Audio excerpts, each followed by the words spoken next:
kati ngaza ategera oluzungu omuntu agamba being funny omuntu agamba being funny it's something else nasooka in fact nengamba nono lwaki tebabuuza kuba comedian kubanga they are always trying to be funny njagala artists babeeyo ne proof gwe balaga when they say these things there should be some kind of proof. Zendoza, she's a big artist, she shouldn't be playing such games, you know. I don't think so. Ane abagambye nti rape ekyo nze sakiwulidde. Ane agambe sexual harassment. I didn't hear that either. Because when I heard it, I was very concerned as a woman. So I think we should wait for details of how funny this person was. Like, what does it mean by somebody being funny? Obuntu betwambala ekituufu busikiriza abantu. That is true. And fans may be tempted to, you know, to touch here because of the way you're dressed. And the only solution is to get more security. Naye yenga ye, yagamba somebody trying to be funny. When somebody says someone is trying to be funny, what does that mean? But I think again, ekituffu Ogya Kwogera annyonnyole bassebo ne bannyabo mwebale nnyo okujja olwaleero.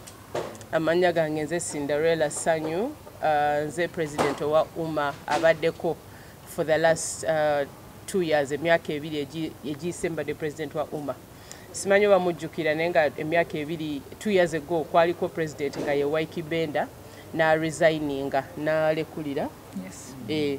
Nalekulira nze nga vice president according to constitution yaffe nenfuuka president. So myaka ebiri egiyise mbadde mu time ey'okuyiga ey'okwetegereza ey'okumanya ki ekyokukola nga president nga bw'omanyi before that sibangako nga ndi ready ndi mwetegefu okutuula mu ntebe yange era omulundi omulala ogwa president owa UMA for the reasons eziddako wano. Munansonyiwa. Okay, so mugina emyaka ebiri bingi nnyo bye tukoze nga UMA. Ngenda kwogera ebintu ebibaddewo nze we natuulira ku ntebe for the last 2 years. Ebibaddewo before sigenda byogerako. So when natandikira ddala bamemba ba UMA balinga 1,600, 1,800 awo naye kati tuli bantu ba artist 5,000. At in the beginning UMA yali Kampala okange kuma wano mu Central Region ngera ne wabeewo artist nga ava Karamoja nga alina okujja Kampala na registeringa wano naye makati awo twalobinga ne tusaba MSC otukwatirako Microfinance Support Center ne tuwa tour ne twetolooza Uganda yonna ne tuteekawo clusters ne tuteekawo offices endala eza UMA nga tuyina Kampala, tuyina Jinja, tuyina Mbale, Soroti, Karamoja, Lira, Greater North, and that is Abegulu, West Nile, Masaka, n'abalala bangi nnyo abali okujoininga right now. Tuyina Mityana, Mubende, bonna bagenda beegattako mpolampola ku UMA. So kyekyo ekintu ekisookera ddala kye neenyumirizaamu nga president nti nno nze bwe natuuka abantu beeyongerako nti UMA yafuuka national nze bwe nakiyingiramu. Ekirala kiri nti twasaba lobby si kusaba twasaba okay, twasaka, yes, thank you. During my time nga president twasaka esente million 10 ezajja mu sako ya UMA, then million 6 ezajja mu account ya UMA direct. Million 6 zaali za structures nti ogezaako establishinga offices buli wamu ezaali zisoboka mwezi sente mweyo time, ne million 10 zaali za sako okuyambako ba artist abamuzaali ntono naye at least zina kye zaakola. Some waliwo obulamu bw'aba artist obwakyuka because bazikwata ne bazongera mu business zaabwe, abalala ne batandika bu business obutinitini with that money. And ekyo kyaliwo mu time yange nga president. Bingi nnyo benjagala okwongerezaako but at that time ekyo kye twasobola okukola in my time. Ekirala twafuna space, eyo space ya National Theatre before yali nzibu yakufuna. Twali tulina ogisasulira ogirwanira naye mu time yange twafuna eyo office nga ye yaffe ne bagituwa and ne bagituwa officially when I president. So katulina office eyaffe nti our own space era njala kweyongera basaba more room because UMA nene nnyo okuba mwaka ka office akatini.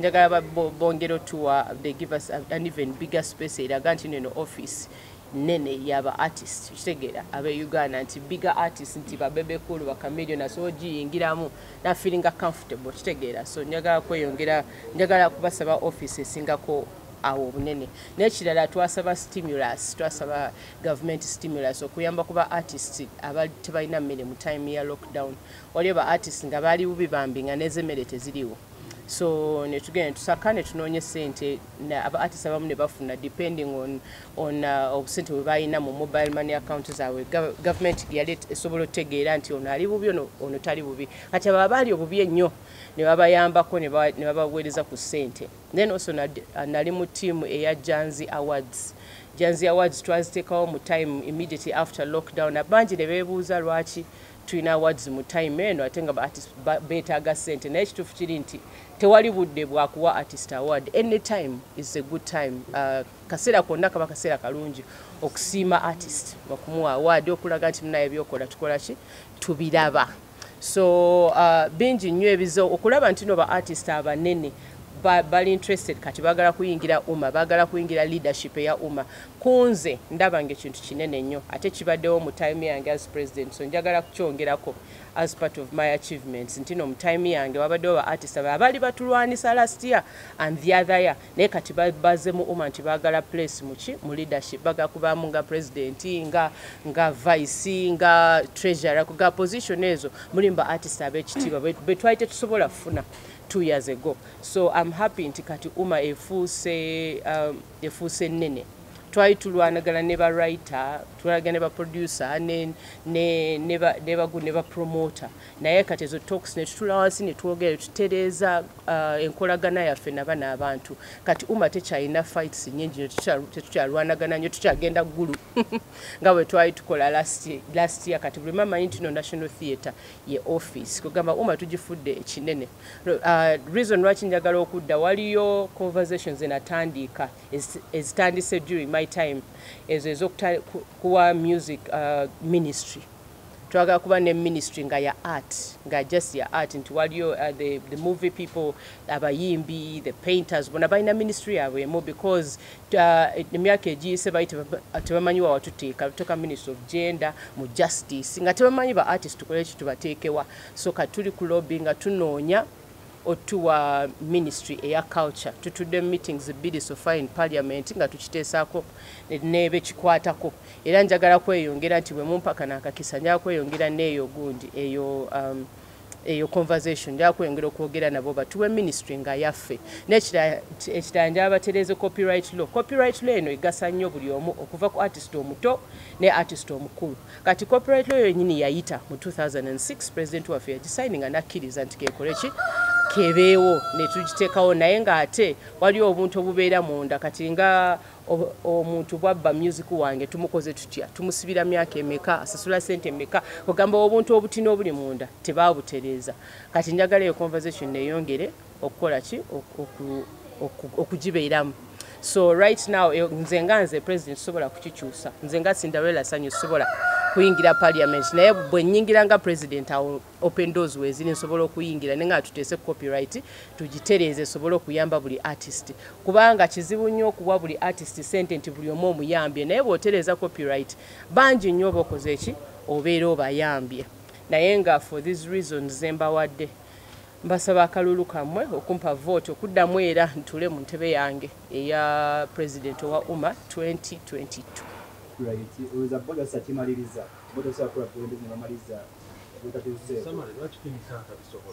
nze sinagambako nti tasobola nze ndikwogera ku nzinzi kyensobola okitegeera yes I don't know kikyasobola okukola nekikyatasobola kukola so sobola kwogera wano mbu ye tasobola kubanga simanyi naye nze kyemmanyi kiri nti nze nsobola era kyenjagala okukola ki obakakasa nti I can do this nkikozeeko nakitandiika just njagala kimaliriza but I can't sobola gambu ye tasobola basobola sikimanyi ekyo sikimanyi okitegeera the thing is I don't know nze I can only stand confidence yange eri mu nze nti I can do this. I'm sure anybody else would be able to do it. Nesi kyensobola okukakasa so atula nekola press conference nti nkakasa nti gundi asobola naye nga nsobola otula nengamba nti nze nsobola kyokuba nti newaleeta abayimbi abanene ne bajja muwuma ate nga oli baali babalwanisa but kirabika nga abakujjamu obwesigwa era baagala kacyenji lwaki tobawaamu kati Kati, I think si kituufu nti abayimbi abanene banzijemu obwesigwa. Bebe Cool alibadde tanjogerera. Okitegeera because he's one of the biggest. So, and he has been here for a very long time, musajja mukulu ategeera. So, bw'ayimira amabega gange n'aba nti leero yagambye sisobola enkya ne yeekyusa nti nsobola. Kiba kitegeeza nti no ba artists bakyanneesiga. Of course, there are artists who have their reasons not to vote me. Buli omu alina opinion eyiye. But it's not true nti no ba artists banzijjamu obwesigwa nedda, si kituufu.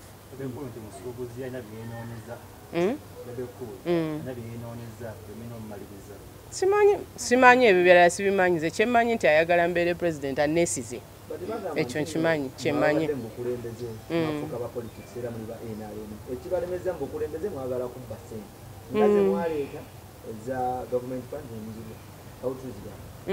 Kyangu nnyo okubeera outside there no judging what is inside. Naye nga nze kyengamba abayimbi nti oba olina kyotategedde oba kyodoubtinga jangu mu offices za umma gye tuli ku National Theatre. Paperwork yenna waali. Treasurer waali asobola okuwa paperwork n'akulaga nti nesente twazikosa kino na kiri. Oleme kubeera eri kubuliza bigambo. You can come in the office and actually find out. Tetulina kye tukweka. Everything will be laid out for you bw'ojja ku office n'obuuza. Ekyaliwo ne Bebe Cool twali tukwatagana but twali oba nkugambe ntya.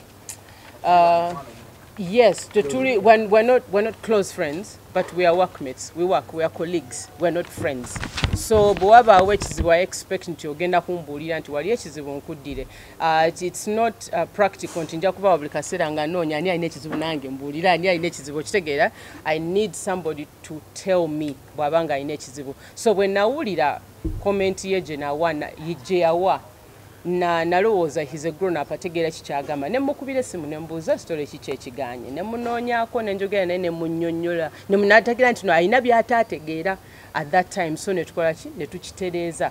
So artist yenna wabeeyo nga alina obuzibu nange alina okumbuulira, otherwise siina magic yonna emanya nti waliyo ekizibu nga teri ambuulidde nno.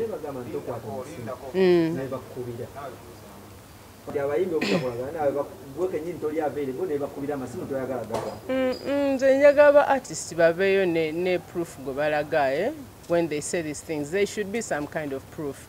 Now what happens is that I'm a normal busy artist. Better busy.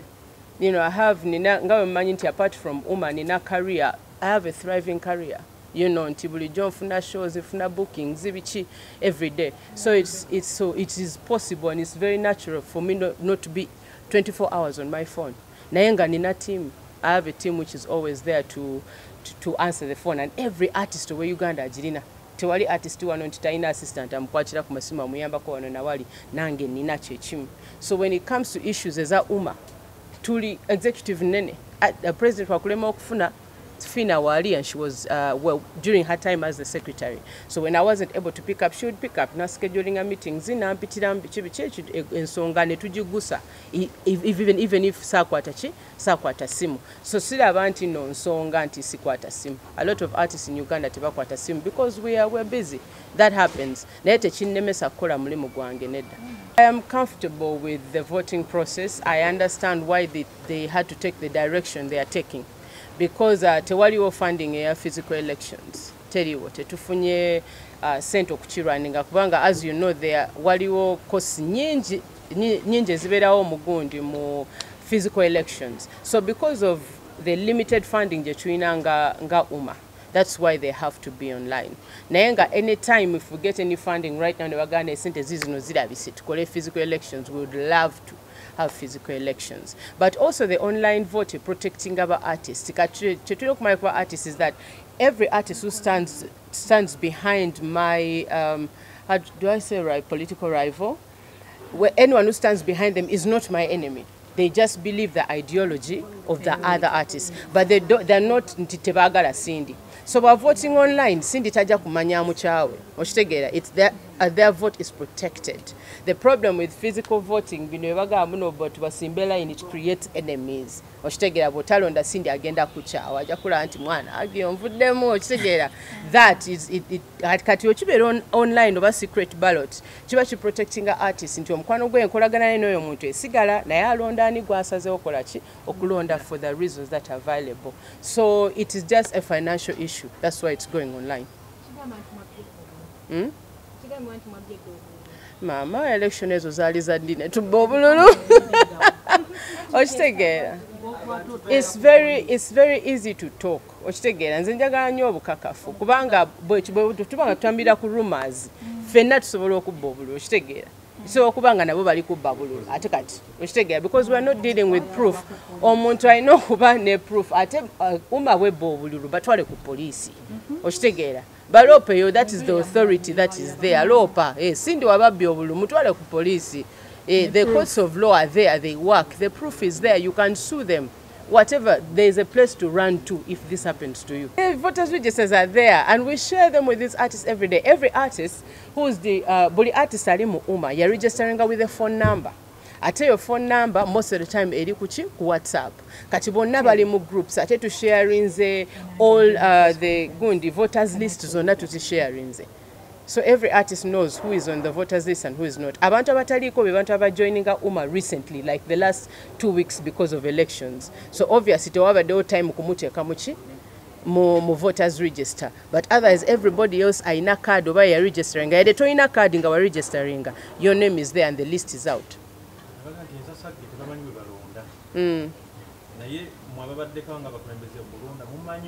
Tumanyi tutete tulondangako.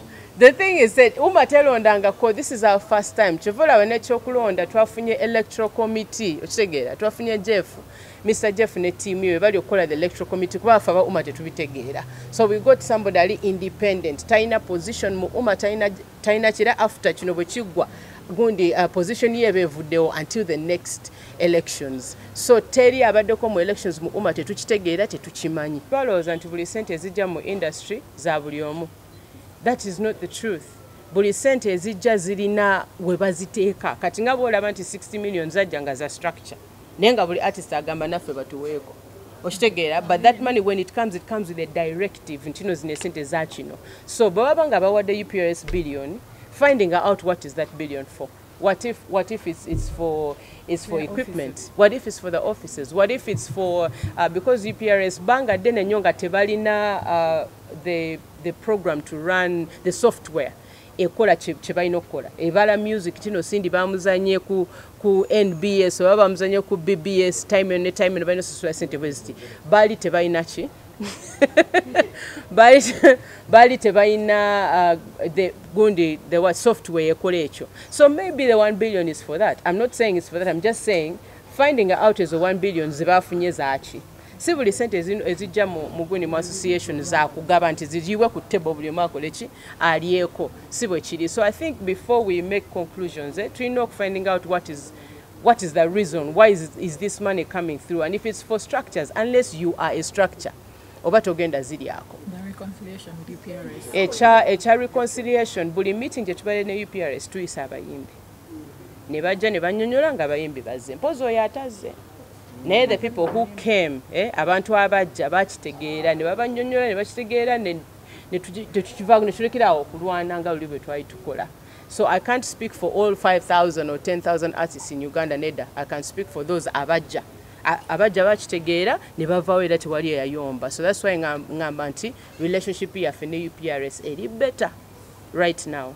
I've never worked with Jeff nti oba tukoze collabo oba tuina simanyi kyonna gye kiri. I've never worked with anybody on the electoral committee. Si mikwano gyange. Before UMA we didn't have any relationship. Before the elections, they had never been to the UMA offices until the elections. So, what is going to happen is that Jeff and his electoral committee are going to know who voted who. But they're not going to say, hey, Cindy, by the way, Gundite Akulonda. You understand? That is like none of my business. So, Bo as the electoral committee, obviously, they will know the number and the person. But me and my political rival, Nabasigadebo, Nabafina, and everybody else, but Daddy Andre, whoever is campaigning and contesting, is not going to know who has voted who. So the artist is protected. Katneobango yagala Cindy, nenga toyagala abere president. You don't have to vote Cindy because of why ana ajategera nyigire aneda. So that is how we are protected. Njagala ba artists ba demo amani. This thing is going to be transparent. the very day Bobategera Gundi abantu aba voting is the very day they are going to announce the winner. It's all going to be transparent. Oh, I see.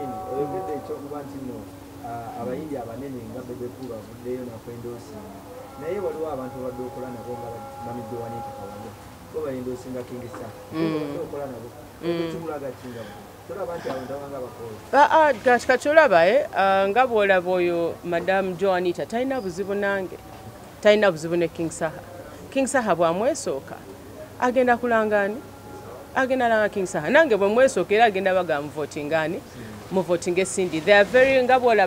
Juliana gave the best answer. She said everybody who's there deserves respect.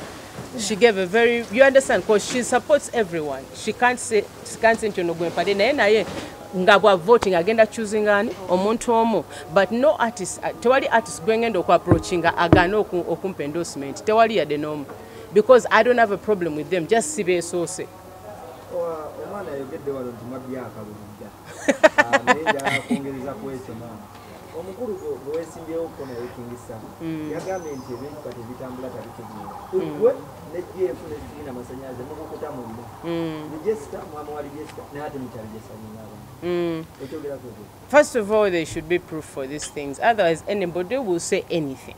Okitegeera kati bwoba ng'olabye Cindy ne Jeff ne Fina nga bakukuta kwate ekifaananyi okitegeera, take a picture, take a video lagensi yonna nga bwetukola ki bwetukukuta. So when we sit here we are dealing with the truth, because you're making me address rumors. Me, I want to address facts. Ekyo tekiriyo, it's not there, and that has not happened, and when it does I'm sure he will get a phone and take a picture. Okitegeera nekirala ekya elections, let's just trust the committee the same way we trust the Uganda's electoral committee during presidential elections, LC elections, every election which is there. It is never that people, everybody knows how the program runs and everybody holds the software and everybody counts the ballot box. You understand? You have to trust someone. Somebody and Sabamwesige, Ngabo Mwesize Uma all these years, Mutwesige to do the right thing. Besides, I'm not in office right now, so I'm not running anything. Uganda is rushing into conclusions. I think all of us are really rushing into a conclusion. When somebody said somebody's trying to be funny, what does it mean when somebody's trying to be funny? Okitegeera ane yabagambye nti rape ekyo nze sakiwulidde, ane yagambye sexual harassment. I didn't hear that either, because when I heard it I was very concerned as a woman. I'm like, what has happened? You know, nempuliriza, but she said somebody's being funny. So I think we should wait for details of how funny this person was. Like, what does it mean by somebody being funny? So nze ndowooza tulinde okutegeera what does being funny mean, because buli crashing ambo bamukoze kino bamukoze kiri, but she actually didn't mention anything. So I think we should wait and find out what is the real truth, what is being funny. Simanyi nze ndowooza ali waggulu, nze ndowooza she's a big artist, she shouldn't be playing such games, you know. I don't think so. I mean, she shouldn't, that's what I think. Okay. But I don't know what the game is. Me, I'm waiting for the facts from her.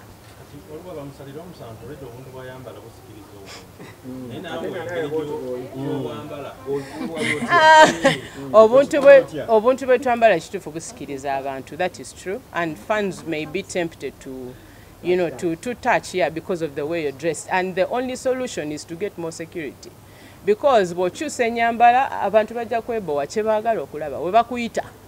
Ekyo kye baagala okukola ki okulaba. Omuntu bw'ayita nze alina kyasuubira, omuntu bw'ayita Irene Tale alina kyasuubira, omuntu bw'ayita Nandujja tamusuubira kwambala nga nze, omuntu bw'ayita Rema alina ennyambala gy'asuubira, ate akuyita olw'ekyo kye kikusasuzza. So tusobola gamba mbu artist akyuse byakola ki byayambala. Nze kye ngamba nti oba oyambadde bw'otyo, have more security on you. Yes. Embaga teyali ya Uganda. Embaga yalina husband and wife, and they were very happy. Never meeting up before the performance, never mbulira how they want to get into the show. Bagala nyimbe nti anvewo kugamba tukole tutya ffenna. Nenjogera nawo bulungi teri yawakana teri yayomba. Ne tumaliriza ntukuba selfie ne basisula zange ne ngenda. Kati bana balala abanyumya tebinkwatako.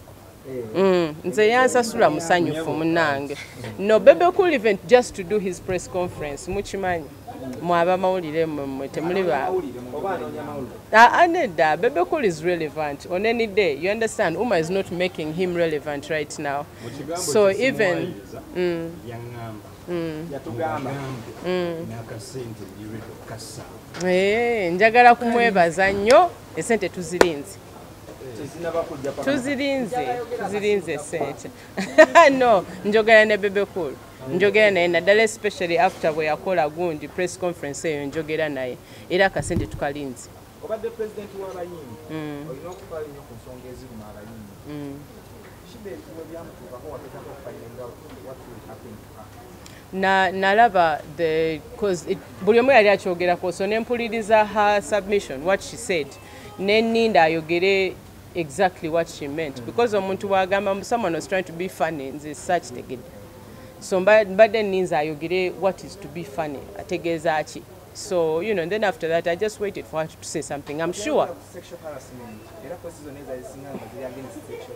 Yes, abantu ne batandika okwogerera ku sexual harassment. Naye ye nga ye yagamba somebody is trying to be funny.